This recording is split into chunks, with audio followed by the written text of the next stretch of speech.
உள்ள செய்தி எப்படி நம்ம வாழ்வியலோட ஒத்து போகுது அப்படிங்கிறத இந்த 2 பாடல்கள் மூலமா நமக்கு என்ன பண்றாங்க கொடுத்திருக்காங்க.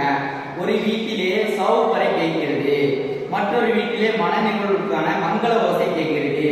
இப்படி இந்த உலகம் இன்பமும் துன்பமும் சேர்ந்து படைக்கப்பட்டது அப்படின்னு என்ன சொல்றாங்க. ஒரு வீட்டிலே அங்க துக்கமான ஒரு நிகழ்வு நடந்து கொண்டிருக்கிறது, மற்றொரு வீட்டிலே அங்க மங்கள ஓசை அதாவது திருமண நிகழ்வு ஏதோ நடந்து கொண்டிருக்கிறது என்பதை உணர்த்தும் விதமாக சங்க இலக்கியங்களில் உள்ள செய்திகள் மிக இன்பமும் துன்பமும் கலந்து வருகின்ற அந்த அறக்கருத்துக்களை இங்கே நமக்கு மிக நேர்த்தியாக ஒவ்வொரு செய்திகளையும் ஒவ்வொரு செயல்களையும் நம் முன்னோர்கள் படைக்கப்பட்ட அந்த படைப்புகளின் மூலமாக இங்கே விளங்குகிறது என்பதை நாம் தெள்ள தெளிவாக சங்க இலக்கியங்கள் மூலம் நாம் இங்கே உணர முடிகிறது.